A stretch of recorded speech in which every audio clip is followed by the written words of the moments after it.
탈북자에게 변절자라고 하는 등 막말 파문에 휩싸인 민주통합당 임수경 의원에 대해 탈북자들과 북한 인권운동 단체들이 의원직 사퇴를 요구하고 나섰습니다. 탈북자가 변절자라면 임수경은 종북주의자라는 구호를 외쳤습니다. 임 의원은 기자들을 찾아와 사과문을 발표했지만 3분 동안 준비한 문건만 읽고 질문도 받지 않은 채 사라져 진정성 논란이 일기도 했습니다. 한편 임수경 의원에 이어 민주통합당 당대표 후보인 이해찬 후보의 북한 발언도 논란입니다. 어제 한 라디오에서 북한 인권 문제 제기는 내정 간섭의 외교적 결례이며 북한을 세계가 다 국가로 인정하고 있다고 말했습니다. 자, 윤종국 차장, 임 의원이 이제 사과를 했다고 하는데 사과한 내용이 뭐죠? 예, 3일 날 이 얘기가 불거졌죠. 3일이면 일요일인데요. 일요일 날 탈북자와 하태경 의원에 대해서 변절자라고 얘기해가지고 이 파문이 일었는데 사과를 이제까지 3번 했습니다. 문제가 불거진 첫날 트위터를 통해서 간단하게 사과라기보다는 해명을 했죠. 해명을 했는데 술 먹고 이런 거다 이렇게 그냥 해명을 하고 수그러들지 않으니까 사과 보도 자료를 냈습니다. 보도 자료를 내고 직접 입으로는 안 했죠. 그래도 계속 파문이 이니까 어제 언론 앞에 직접 얼굴을 드러내고 마이크 앞에서 고개를 푹 숙이고 이제 사과라고 했는데 말만 형식만 이렇게 달랐지 3번의 사과 모두 진정성이 없는 것 아니냐 이런 얘기가 나오고 있습니다. 왜냐하면 3번의 얘기에서 공통되는 점이 뭐냐 하면은 총살감이라고 북한에서는 총살감이라고 이런 말을 들어가지고 욱하는 기분에 이렇게 확 내뱉은 말이다. 또 하나는 변절자라고 한 것은 하태경 의원이 새누리당으로 간 것을 변절자라고 한 것이지 탈북자들을 지칭하진 않았다고 일관되게 주장을 하고 있습니다. 아까 그렇지만 한겨레 사설 얘기 나왔을 때도 얘기했지만 이게 사실은 제가 보기에는 이 해명은 사과 내지 해명은 제가 보기에 명백한 거짓말입니다. 왜냐하면 아까 이제 잠깐 언급했습니다만 전체 워딩을 보면은요. 야, 이 개 XX야. 개념 없는 탈북자 XX들이 어디 대한민국 국회의원한테 개기는 거냐. 대한민국 왔으면 입 닥치고 조용히 살아. 이 변절자 XX들아. 너 몸 조심해. 그러니까 명백하게 지금 탈북자들을 지칭해서 변절자라고 그러고 이렇게 얘기를 하고 있거든요. 근데도 불구하고 해명이나 사과를 한다고 하는 것이 3번 연속 이렇게 이 탈북자를 지칭하지 않았다고 사실을 호도하고 있으니까 이게 진정성이 없는 것 아니냐 이런 또 사과를 하고도 또 논란을 낳는 거죠. 예, 그러면 이제 그런 얘기를 했는데 그런 이제 답변한 내용을 똑같은 말을 반복을 하고 있는데 그러면 이제 혹시 민주당에서 이제 이게 좀 정해진 지침이 있는 거 아니냐 이제 그런 의혹들이 나와요. 예, 어제 박지원 원내대표죠 비상대책위원장이 사과하라고 시켰다 이런 얘기도 나오고 하는데 아무래도 이게 큰 파문이 퍼졌고 지금 안 그래도 통진당 통합진보당의 종북주의 논란이 벌어지고 있는 와중에 자기 당내에서도 지금 이런 문제가 터지니까 지금 몸조심해야 된다. 빨리 가서 좀 엎드려라. 이런 지침이 있지 않았나. 하태경 의원도 오늘 그런 얘기를 했죠. 첫날 3일 날 문제가 처음 불거졌을 때 본인한테 전화가 왔었는데 그때 자기한테 해명하고 사과했던 말하고는 조금 지나니까 영 달라졌더라. 이건 그 사이에 뭔가 당의 지침이 민주당의 지침이 내려왔는 것 같다. 고 하태경 의원이 또 증언하고 있습니다. 근데 사실 이 문제에 대한 여론은 인터넷을 봐도 굉장히 임수경 의원 발언에 대해서 잘못됐다는 게 압도적으로 많거든요. 이 발언 자체를 놓고 보면.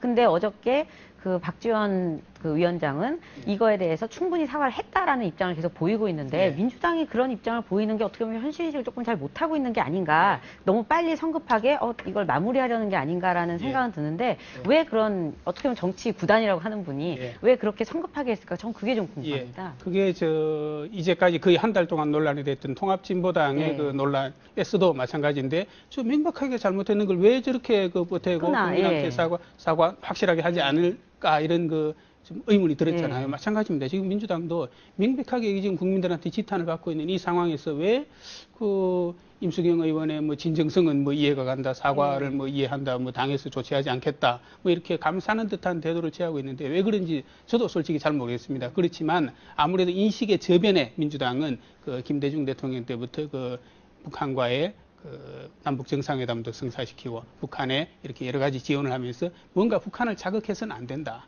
이런 북한을 있는 그대로 좀 봐줘야 된다. 이러한 논리적으로 좀 공감대 그런 면에서는 북한에 대한 어떤 이석기 의원도 그랬죠. 내재적인 접근법. 북한 입장에서 좀 북한을 바라봐야 된다. 이런 좀 생각이 공통적으로 좀 깔려 있는 것 아닌가. 뭐 그런 측면에서 어제 이해찬 후보죠. 이해찬 후보도 이와 관련해서 했는데 북한 인권법에 대해서도 그런 비슷한 발언을 했습니다. 이게 북한 인권 문제도 북한의 눈을 좀 봐야 된다라는 측면에서 이런 하고 좀 맥락이 같지 않나 그런 생각이 좀 들어요. 저도 솔직히 깜짝 놀랐어요. 외교적 결례라는 표현까지 깜짝 놀랐습니다. 썼던데요. 이분은 다른 분도 아니고 아무리 야당이지만 국무총리까지 하신 분이거든요. 국무총리 하면은 이 안보라든지 이런 거에 대해서는 굉장히 많은 정보도 접하고 하는데 어떻게 이런 그 말을 그것도 공개적으로 어제 오전에 라디오에서 나와서 이런 얘기를 할 수가 있는지. 북한의 인권 문제는 인권 문제를 제기하는 것은 내정 간섭이 될 수 있으니까 외교적인 걸레다. 그 나라에 맡겨야 된다.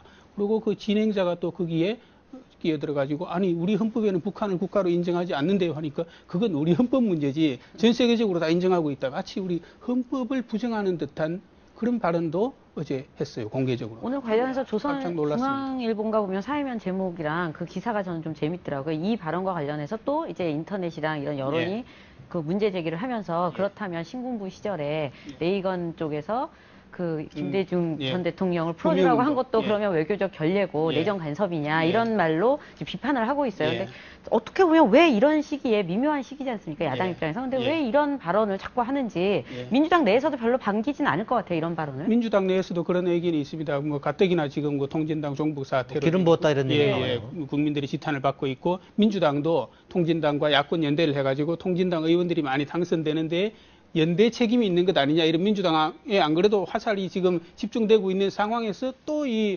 아실만한 분이 이런 얘기를 해가지고 불에 기름을 넣었다, 뭐 부었다 이런 거 아주 원망스러운 시선이 꽤 있습니다. 하면 뭐 김한길 지금 경선 같이 저도 이제 그거 연상해서 좀 생각을 좀 1차적으로 좀 들던데 뭐냐면 지금 뭐 경선 후보에서 좀 약간 좀 밀리고 있는 상황인데 뭐 이 정치를 잘 아시는 분인데 한 게 혹시라도 이제 그 전 국민은 아니더라도 자기 추종 세력이랄까 지지 세력들을 좀 결집시키는 역할을 노린 거 아니냐 그런 1차적인 생각이 좀 들어요. 그러니까 이해찬 후보가 친노의 좌장격으로 친노의 대표격으로 나왔는데 아무래도 친노 이러면 김대중 대통령 때부터 노무현 대통령까지 한 10년 동안에 이게 북한에 대한 어떤 그 동정 내지는 그 북한을 아주 그 좀 좋은 눈으로 바라보자고 하는 그런 시선이 깔려 있는 사람들이니까 그런 얘기를 했다고 할 수 있는데요. 그렇지만 아무리 생각해도 그런 걸 다 인정하고 지금 그 당대표 경선이 있어가지고 거기에서 밀리는 상황에서 뭔가 좀 뒤집기를 하려고 한다는 정치적인 논리를 이해한다고 하더라도 이건 인권 문제는 지금 이미 전 세계적으로 인류 보편적인 가치가 되어 있다는 게 이게 상식 아닙니까? 이제 그런 문제 인권과 관련해서 내정 얘기를 하면 예를 들면 저 중국의 인권 문제라든가 이럴 때 그 전 세계에서 아무도 얘기할 수가 없지 않았습니까? 그렇죠. 그런 면은 아무래도 좀 약간 좀 비트가 안 맞는 그런 얘기 인권 탄압, 무분별한 무슨 그 국민 학살, 그다음에 그 전쟁. 원칙 없는 전쟁 이런 것에 대해서는 국가의 경계를 넘어서 전 세계적으로 보편적인 가치로 지금 재단을 하고 그것을 이제 바라보는 것이 지금 인류의 지금 보편적인 상식이 돼 있지 않습니까 이미? 아마 좀 저도 이해가 되지 않습니다. 네. 근데 어제 그 변절자라는 용어 그거 가지고도 좀 약간 논란이 되고 있어요 보니까 우리 보통 쓰는 변절자란 말 잘 안 쓰는 표현인데 우리 좀 배신자라든지 뭐 이런 표현이 쓰는데 그런 표현이 북한들이 좀 많이 써오는 그런 표현이었죠 신석호 차장? 그렇습니다. 그 대표적으로 황정엽 전 노동당 비서가 97년에 탈북을 했죠.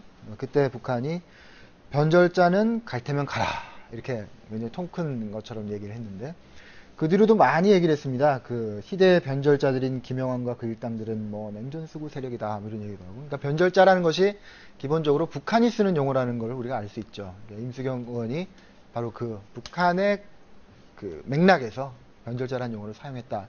이렇게밖에 볼 수 없는 겁니다. 인터넷에도 보면은 북한 관련 책이라든지 이런 서적들 문건을 하도 많이 읽어가지고 시중에 그것이 그냥 그런 말이 나온 것 아닌가 뭐 이런 인터넷 글도 박사학위는 북한학으로 받은 것 같지 않던데.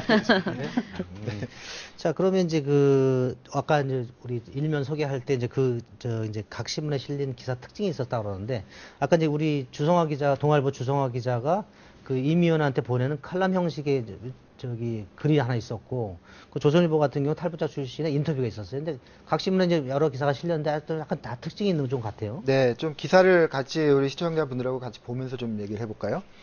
우리 이제 주성화 기자는 2000년대 초반에 탈북한 탈북자죠. 근데 임 의원한테 보낸 편지의 가장 강력한 그 주장은 뭐냐면, 내가 탈북한 것에 많은 그 영향을 당신이 미쳤다. 네. 당신 때문에 탈북했다. 그래서 1900년대 후반부터 탈북자들이 지금 2만 4천 명까지 탈북한 것에 1등 공신은 바로 당신이다. 왜? 당신이 89년에 평양에 와서 남한 사람이 평양에 와서 청바지에 흰 티를 입고 평양에 와서 그 발랄한 모습으로 평양을 휘젓고 다니고 또 갈 때는 또 판문점을 통해서 남쪽으로 가고 그걸 또 남측이 받아주고 하는 걸 보면서 아 우리가 북한에서 그러니까 탈북자들이 그러니까 북한 주민들이 말이죠. 우리가 교육받았던 남한하고 실제 남한은 다르구나 하는 생각을 갖게 됐다는 것이죠. 예. 저 임수경 의원이 그때 이제 북한 갈 때만 하더라도 지금 뭐 시기가 벌써 꽤 오래 전이니까 그때만 해도 굉장히 비난 여론이 많은데 북한에서 그런 저희하고 느끼지 못했던 거 느꼈다는 게 저는 이 글을 읽으면서 약간 조금 새로운 사실이었어요 보니까. 그렇습니다. 그래서 이제 그다음 이어진 주장은 그래서 당신 때문에 탈북했는데 왜 우리를 변절자라고 하느냐라는 아주 강력한 멘트죠. 근데 오늘 신문에 많은 탈북자가 등장하는데 조선일보 30면에 보면 역시 조선일보의 유명한 그 탈북자 기자죠. 강철한 기자가 칼럼을 썼어요. 근데 거기도 같은 대목이 나옵니다. 어떤 대목이냐면 1989년 평양을 방문했던 임 의원은 같은 또래 북한 청년들의 미래였고 희망이었다. 그를 통해 자유화된 평화를 꿈꿨고 그래서 우리는 남한을 동경했다. 그래서 강철한 기자도 탈북을 했다. 이런 얘기죠. 같은 내용이 또 중앙일보 3면에도 나옵니다. 중앙일보 3면에 이번 사건의 그 촉발 요인이었던 백요셉 씨죠. 나도 어릴 땐 임수경 의원의 광팬이었다.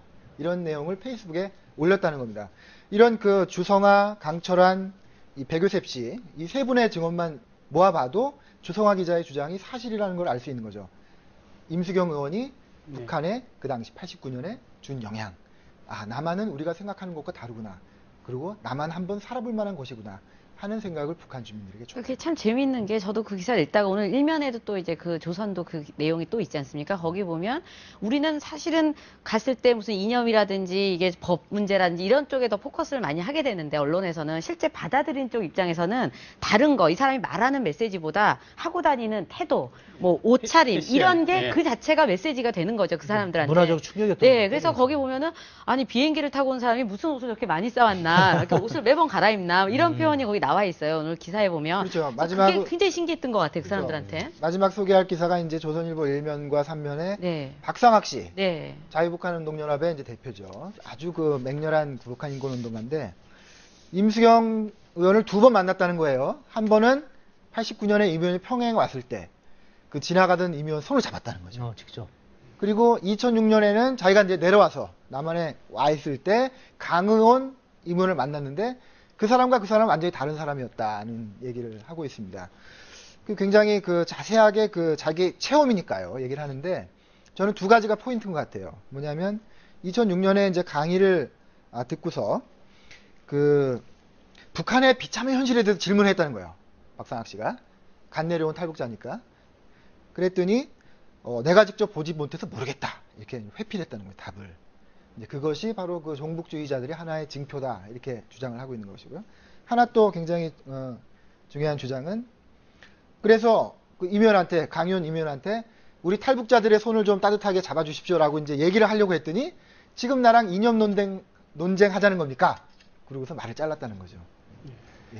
아마 오늘 그 신문을 각각 보고 많은 독자들이 이제 많은 생각을 하게 될 텐데 저는 그 딱 두 가지 생각이 그 두 가지 기사가 딱 눈에 들어오더라고요. 그 한 군데 보면은 아마 주승아 기자의 편지인 것 같은데 노동당 박상학 그 조선일보 여기 저 탈북자죠. 이분 여기 보면 노동당 간부의 아들인 그리고 북한에서 아주 좋은 최고로 좋은 대학을 졸업한 자신보다 더 종북주의자더라.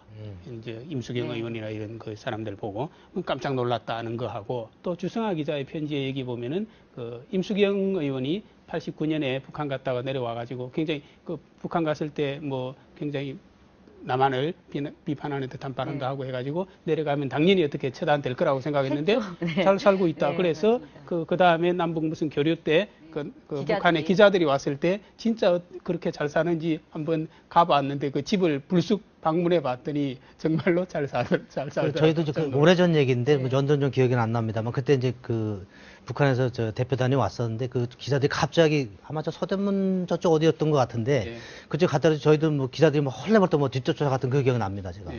근데 막상 가서 봤더니 잘 뭐 살더라. 잘 살고 있더라라는 걸 아마 확인하려고 했던 것 같은데 예. 어쨌든 그 탈북자를 통해서 이제 임수경 의원의 이제 모습을 얘기를 했었는데 신석호 기자 같은 경우는 이제 평양 여러 번 다녀왔지 않습니까? 가서 북한 주민들도 많이 만났을 때 그때도 임수경 얘기를 많이 하던가요?